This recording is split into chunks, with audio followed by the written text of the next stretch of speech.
англи хэл, бизнес англи хэл одоо 3 одоо бүлэг сэдв одоо хичээлийг үзснээр одоо их сайжирсан. Тэгээд одоо advanced одоо гүнзгий шатны тийм болсон. Тэгээд одоо л яг ажил дээр би бол гадаад менежер ахлахуйтайгаа чөлөөтэй англиар хэлцэж одоо шаардлагатай бол одоо нэг орчуул хүртэл хийдэг болсон тийм.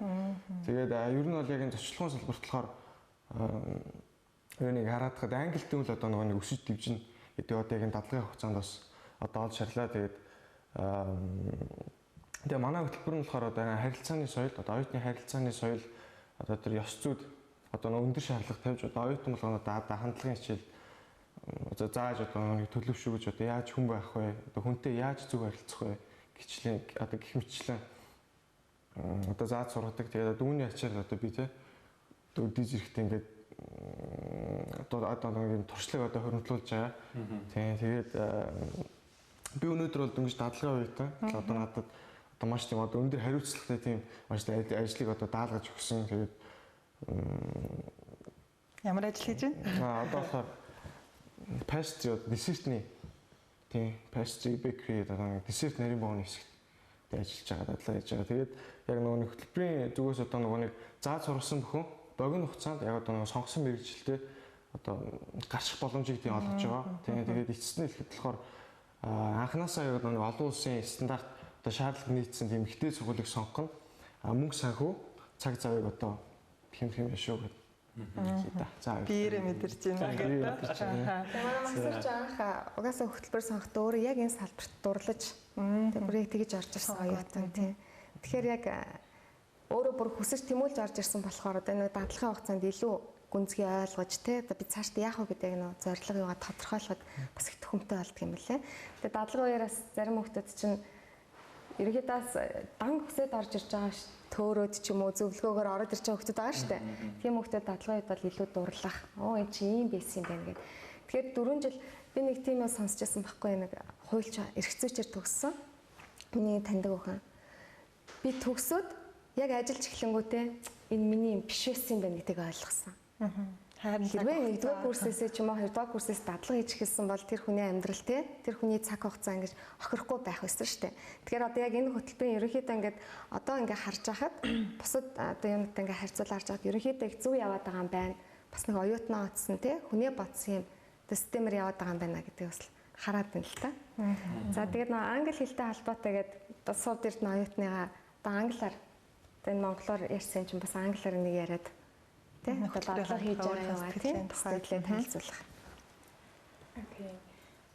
my name is Sudhirdan and I'm a student of Hospitality Management program.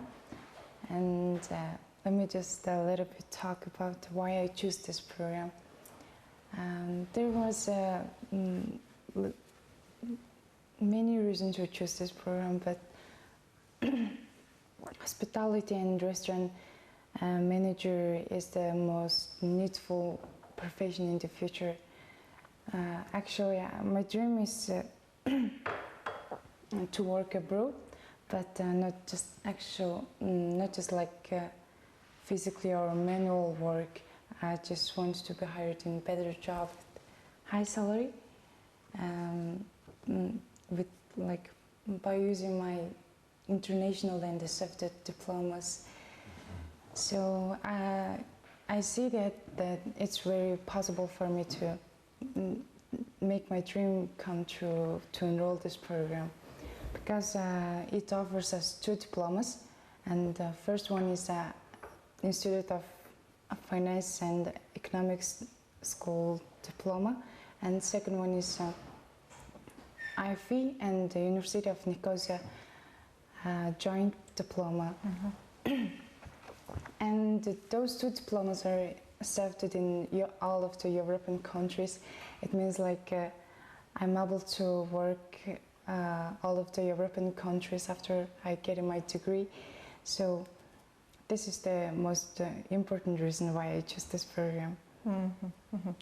And second important reason is if I get a good experience with hotel or convention or restaurant manager, I can be financially independent in a short time. Because, for example, I'm I'm training at the Shangri-La Ulaanbaatar Hotel, which is a 5-star and international hotel in Mongolia. If I became as a permanent employee after getting my degree, and then I worked there for 18 months with the highest efficiency, I can. It would be possible for me to work other branch hotels in many other countries. So.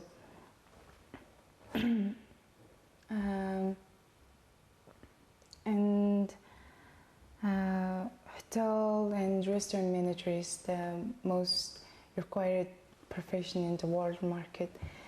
I see that, and I like the way program delivering the models very much, because first course we occur that a lot of professional knowledge, and then we must go on the internship. And second and third and fourth course we work side studying. So it means like right after graduation we already have 3 years work experience, and I'm able to employ it as a manager directly. So I think this is the most cheapest and time consuming chance to start my career in Mongolia. За тэгэхээр ерөнхийдөө бол зочид буудал рестораны чиглэлээр одоо мэргэшихээс гадна дараах ажлын байранд ажиллах боломжтой гэж юм л да. Тэгэхээр энд нь болохоор зочид буудлын рестораны менежер, хоол ундааны, за үйлчлэгийн менежер, зочид буудал, жуулчлал баазын ерөнхий менежер, за хурал зөвлөгөө хариуцсан менежер, маркетинг борлуулалт хариуцсан менежер, ивент менежер гэдэг ингээд цаашаа ингээд одоо мэргэшээр яваад байна л да. Тэгэхээр энэ мэргэшил нь одоо яг юу гэдгийг нэгдүгээр хоёрдугаар курсээс салаад явдаг хичээлүүд нь яг яаж ордог вэ? Ер нь бол яг одоо энэ хүүхд бидний санал болгож байгаа бакалаврын чинь зочлох үйлчилгээний менежмент гэдэг нэгдсэн байхгүй юу? Энэ дотроо зочлууд ресторанаар мэргэшиж байгаа юм. Гэхдээ анх дипломнороо зочлох үйлчилгээний менежмент гэж байгаа учраас жишээлбэл энд бичсэн алийг нь ч хийх боломжтой төснө гэсэн. Өөрөөр хэлбэл хөрвөх чадвартай төгсөж байгаа юм шүү дээ. Зочлох үйлчилгээний менежер гэдгээр төгсчөөд хурал зөвлөгөөн зохион байгуулж болно тий. За маркетинг, салбарын маркетинг хийж болно, салбарын хүний нөөцийг хариуцж болно, хувийнхаа бизнесийг хариуцж болно, олон нийтэд харилцах одоо бүхэл түвшний үйл ажиллагааг. За бүр цаашаа ярих юм бол жишээлбэл одоо дипломаттэй одоо албаны тийм үйл ажиллагаа зохион байгуулдаг тийм багт хүртэл орж ажиллах боломжтой гэсэн. Өөрөөр хэлбэл хүнтэй харилцаж байгаа, хүнд үйлчилж байгаа бүхэл салбарт одоо энэ зочлох үйлчилгээний менежер гэдэг мэргэжилч нь өөрөө хөрвөх чадвартай ийм боломжтой байхгүй. Аялал жуулчлалын салбарт хүртэл аялал жуулчлалын салбар, зочлох үйлчилгээний салбар орж ерөөс яг юм олон луг гэдэг штэ тий ингээд яг голд нь ингээд давхцж идэг. Тийм давхцал аягүй ихтэй учраас ингээд хоорондоо хөрвөж орох тийм боломж аягүй ихтэй. Тийм учраас нөгөө би биетэйгээ холбоотой салбар аялал жуулчлал, зочлох үйлчилгээнээс зочлох үйлчилгээ аялал жуулчлалаас гэдэг ингээд хоорондоо тэгээ шүтэн байралцаатай юм салбар байхгүй. Аягүй том хоёр салбарын л ерөнхийдөө нэгдлийг л бидэнд сураад байна гэсэн үг шүү дээ тий. Мэдээж сургалт бол магадгүй ихэнх сургалтууд нэг тийм гадны жишгтэй стандартын дагуу, гадны хөтөлбөрийн дагуу гэж байдаг. Тэгээд магадгүй танай хөтөлбөр одоо юу гэдгийг энэ Никозия их сургуулийн хөтөлбөртэй бол яг энэ тэнцвэс байгаа гэдэг бол давуу тал байх л та. Магадгүй яг тэр газар заавалжгүй очиж сурч байснаас эх орондоо гадны сургуулиудын жишгтэй яг энэ төсвөс сургалтыг гэдэг юм уу мэргэжлийг эзэмшиж олж авч байна гэдэг бол бас давуу талууд байх гэж бодож байна. Тэгээд би хинээс Максарж яваас асуумаар байна л да. Давуу тал нь юу юм бол энэ мэргэжлийн тэгээд энэ сургуулийн гэдэг юм уу яг энэ хөтөлбөрийн давуу тал нь юу байсан юм бол ягаад энэ хөтөлбөрийг юу сонгохоор болсон юм бол тий энэ талаар бас хариултыг сонсомоор байна. Яг одоо суралцж байгаа одоо юу гэдэг нь англиар өөрийнхөө сэтгэлийг бас хэлчлээ тий. За нэг хэлэх юм бол мэдээж англи хэл гэж байна. Англи одоо би түрүүн дурдсан шүү дээ. Одоо ерөнхий англи хэл, бичгийн англи, бизнесийн англи одоо 3-5 бүлэгсэд үүсдэг гэдэг. Ерөнхийдөө тэр нэг тухайн сурж байгаа оюутны английн төвшин ерөөсөө тийм том ахиц гарч байгаа байхгүй тийм. Тэр ерөөсөө зочинтойгоо одоо нэг англиар чөлөөтэй харилцаж чадна гэсэн үг тийм. Хоёр талаар эхний нэг дадлах тардаг шууд. Одоо эхний нэг мэргэжлийн хичээл үзэж 6 сар үзчихэд тэгээ дараагийн одоо саруудаа нэг үйлдвэрлэлийн болон танилцах дадлага гэдэг. Тэгээд одоо яг тэр дадлага хийж одоо нэг хугацаанд би яг энэ салбарын хүн мөн үү биш үү гэдэг болохоор өөрөө тэр хүн оюут одоо нэг мэдэх боломжтой тийм. Тэр нь бас аягүй давуу тал. Тэгээд за тийм тэгээд миний хувьд бол тийм өөрөө тэгээ бас сонирхолтой одоо нэг зочинтой одоо үйлчлэх харилцах тийм сонирхолтой байж байгаа. Тэгээд татагтаа орсон. Тийм. Танаа мэрэгжлийн хамгийн одоо юу гэдэг сайхан нь юу юм? Давуу тал нь юу юм? Сайхан да ер нь нэг хүнд одоо нэг сэтгэлээсээ яг үйлчилж байгаа одоо нэг хүн тусалж байгаа ч юм уу тиймэрхүү утгатай энэ аюу ихтэй буянтай ажил л та тийм. Сайхан сэтгэл. Тэгээ хүн сайхан сэтгэл тэр хүн яг хүссэн зүйлээ авах тэр мэдрэмж те баярлаа талархлаа гэж хэлэх тэр мэдрэмж. Шийд одоо ингээ манай буудалд одоо за ямар ч аваад би нэг буудлын одоо ажилтан байлаа шүү. Манай буудалд ажиллаад одоо тэр тухайн зочинд яг өөрийнх нь одоо гэртээ байгаа юм шиг одоо нэг тийм сэтгэлийн тийм төрүүлдэг. Яг хүснээс нь илүү нөгөө нэг тийм давж одоо нэг сэтгэл төрүүлэхээ үйлчлэх хэрэгтэй тийм. Магадгүй яг энэ салбар манад нэг тийм доттагдмалч гэдэг юм уу? Аль талын үйлчлэгээний салбар. Нэг тийм орхигдчихсан ч гэдэг юм уу юм салбар л да. Тэгээд одоо яг мэрэгжлийн яг боловсрогч бол одоо яг бэлтгэдэж гарч байгаад маш баяртай байна. Таатай байна. Одоо яг энэ зүйл дээр гэдэг юм уу? Яг нэг юм мэрэгжлийн хүмүүс хэрэгтэй байдаг. Өмнө нь бол юу гэдгийг нэг юм цагаан зараар. Тэгэл ямар ч өөр мэрэгжлийн ч байсан хамаагүй нөгөө ойлголттой ч ямар ч байсан хүн орж ирэхээр мэдлэндээ. За тэгээд ороод ирэнгүүт нь очиод асуун тий. Ер нь яах гэж байна хөө тий. Тэгээд асуугаа сайхан ярилцаад ер нь бол яах гэдэг нь мэдчихээн. Тэгээд тэр нь байвал байхгүй нь хэлээ. Тэгээд ингээд шийдчихээн. Энийг бол үйлчилгээ гэж ойлгодог байсан бол одоо энэ болохоор арай ондоо юм а гэдгийг бас манайхан мэддэг болсон. Магадгүй гадаад дотоодоос гадагшаа явж хардаг ч гэдэг юм уу те ирээд харьцуулагч гэдэг юм уу. Үйлчилгээ гэдэг чинь нэг юм зүйл байдаг юм байна гэдгийг бол манайхан магадгүй ингэж мэддэг байсан бол одоо яг өөрсдөн дээрээ одоо яг хүлээж авах гэдэг юм уу те энэ цаг үеийн ирсэн юм байна. За тэгээд тэр дундаа бол мэдээж Монгол улстай нэр хүндтэй санхүү эдийн засгийн дээл сургууль дээр маань одоо ийм хөтөлбөр хэрэгжиж байгаад бол миний хувьд бол маш их баяртай байна. Тэгээд залуу хүчтэй шишгэнсэн боломжтой хүчингүүд маань одоо яг томоохгүй ажлын байран дээр гарч идэг юм уу.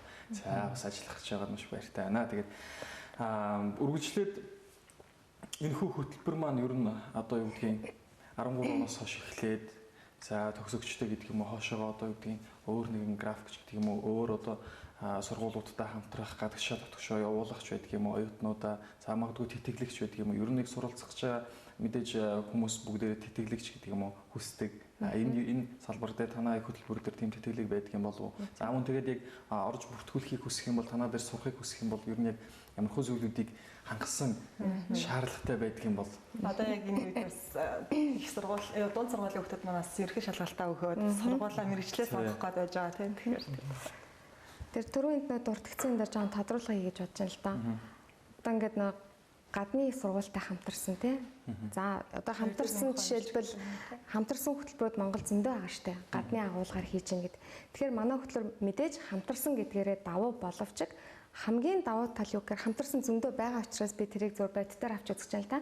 Хамгийн давуу тал нь ерөөсөө энд ингээд нэг дипломоо хүртэлсэн хүн хизээж төгсгүй гэдгийг л ерөөсөө баттай хэлэх гээд байгаа байхгүй юу. Нэгсэнд одоо эцэг эхчүүд үзэж байгаа бол хүүхдээ үнэхээр одоо бие даасан нийгэмд өөрийн гэсэн байр суурьтай одоо яг энэ салбарын одоо тийм мэрэгчлээ тийм одоо менежер болгоод цаашаа ингээд өөрөө энэ салбартаа хөгжөөд өөрийгөө авч яваад эргээд салбартаа хувь нэмэр оруулаад гэр бүлээ те гэ харж үзээч гэдэг юм уу. Тэг ерөөсөө энийг төгсөөд ийм л болно. Тэрнээс биш ингээд түрүү хэлсэн шүү дээ дадлага хийх явцдаа мэдээж шигдэн те үнэхээр чадахгүй үнэхээр шантарж байгаа нөгөө сэтгэлийн хат багтаа хүмүүс бол мэдээж ганц хоёр гарах орхих энэ бол ерөөсөө айгүй эрүүл үзэгдэл байхгүй юу. Тэгэхээр 4 жил яг энийг даван туулаад төгснө гэдэг бол ерөөсөө хаанч болтохгүй юугаар ч үнэлшгүй л мэрэгчлэлтэн төгснө ажил олгогч нар бол булаацалтаа л аавна гэсэн үг. Тэгэхээр энэнгээрээ манайх илүү давуу юм аа. Та тийм сурж байхад нь нэгсдээ чадамжид суурилсан сургалт байна шүү дээ. Чадамжийг олгоод чадрыг олгоод тэгээд тэрэн дээр нь онлынхан мэдлэгийг дэвсэж өгөөл дээр нь үрийн цацаал тий дадлагаар үрийн цацаал дараагийн курст орж ирэхээр ахиад жоохон онлог жоол ажилуулаад дадлагжуулаад байна. Энэнгээр ерөнхийдөө давуу. Тэгээд дараагийн нэг давуу юм бол хос дипломтой төгсөж байгаа. Өөрөөр хэлбэл санхүү эдийн засгийн дээд сургуулийн диплом дээрэс нь нөгөө Никосыг сургуулийн хамтарсан диплом. Тэгэхээр Никосыг сургууль маань өөрөө Европын холбооны гишүүн сургууль. Тэгэхээр тэр диплом өөрөө Европын холбоонд хүчин төгөлдөр. Чиний англи хэл үнэхээр сайн байж чадах юм бол чиний ажлын туршлага те чадвар үнэхээр сайн байж том бол чи Монгол гэхгүйгээр одоо дэлхийн нэгсэнтэй үүд халагийг нээж өгч штэ чи хаана очиж ажиллах бол чиний дараагийн асуудал чиний өөрийн сонголт гэхгүй. Тэгэхээр энэ суралцсан хугацаанд бид нарт оюутанд олгох шаардлагатай олгож болох бүх зүйлийг л олгоно. Хүн талаас нь, төлөвшил талаас нь, мэдлэг талаас нь, чадвар талаас нь тий. Тэгэхээр ерөөсөө босго алхлаа. За бид нар аваад тэр хүнээр одоо хүн хийгээл бүтээгтүүгээл бид нар манай эцсийн бүтээгдэхүүн бол гологдлол гарна. Тэгэхээр тэрийг бол ерөөсөө хүн өөрөө ингээл хувь заяагаа гартаа хатгаал төгснө гэсэн үг байна. Хичээх хэрэгтэй мэдээж. За тэгээд тэтгэлийн хувьд ерөнхийдөө энэ салбар яг юм дадлаг одоо туршлагаар аягүй их суурилдаг учраас тэтгэлэг ерөнхийдөө яг тийм бусад юутай харьцуулахад тийм ч их байгаад идэггүй юм. Яг тэгвэл төгсөө шууд ажлын байран дээр гараад төгсөөд ерөнхийдөө тийм боломжийг олгож чинь төгсөө шууд ажлын байртаа болох магадлал тун өндөр учраас ерөнхийдөө бол тэтгэлэг ингээ хайгаад үзэхэд бол нэг гарч иргүй. За одоогийн байдлаар бол бид нэр яг Кипрсын Никосыг сургуультай хамтарч байгаа гэдэг утгаараа бол мэдээж одоо манай юу ч юм шүү дээ. Одоо энд яг хэлэхэд бол Монголд 60 болон түүнээс дээш тэнцдэг шүү дээ тий. D гэж тэнцдэг. Тэгвэл яг манай мэрэгжлийн хичээлүүд ерөнхий эрдэнэ бол 60-аас дээш яг юугаар явчихна. Яг мэрэгжлийн хичээл бол 70-аас дээш тэнцдэг. 70-аас доош бол тэгээд одоо унахна шүү дээ. Тэгэхээр яг тийм юунуудаа хангаад одоо цаанаас ирж байгаа шаардлагыг хангах юм бол жишээл Никосыг сургуулиас тэтгэлэг олгох ч юм уу тийм хүн бол байгаа. Одоогоор л яг тэрийг хангасан хүмүүс байхгүй байгаа. Нэг стандарт гэдэг чинь Европын стандарт чинь бид нар шиг заа ингэчээ тэгчээ гэдэг юм бол байхгүй шүү дээ. За тэгээд Erasmus гэдэг одоо солилцааны хөтөлбөр бид нар одоо энэ жилээс одоо нэгсэндээ 1-2 дугаар курсын хүүхдүүдээс одоо сонгоод яг тэр шаардлага тангасан 10 сараас солилцааны хөтөлбөртөд явуулахаар нэг семестр тэнд очиж сураад тэгээд буцаж хурж ирээд ингээ тиймэрхүү байдлаар боломж бол байгаа. За одоо энэ хөтөлбөрийг сонгоод одоо элсхийг хүсэж байгаа хүүхдүүд яах вэ гэхээр англи хэл, математикийн дундаж оноо 520. Өөрөөр хэлбэл англи хэл, математика нийлбэрийн 2 таваагаа 500-аар гарчил авах юм бол манай хөтөлбөрт орох одоо босхийг хангаж байна гэсэн байна шүү дээ. Урд нь бол манай сургуулийн тусдаа гэж байдаг гэсэн бол одоо голчоор нь авч байгаа. Тэгээд ерөнхий боловсролын мэдээж сургуульд өссөн яшин 500-аар дундаж оноотой байхад одоо энэ хөтөлбөрийн тусгыг одоо алхаж орно, шаардлагыг хангана л гэсэн үг. Магистрийн сургалт цаашдаа энэ сургууль хөтөлбөрт бас ирээдүйн зорилго байгаа болов. Мэдээж байлгүй. Яг мастрын хөтөлбөрийг жишээлбэл эхлэх бол ямар ч асуудал байхгүй. Яг тэгвэл бас л тэндээс бид нар бэлэн ингээл аваад ороод ирэх учраас. Тэгэхээр одоо бол бид нар 3 дахь хэсэлт буюу одоо 3 дахь курс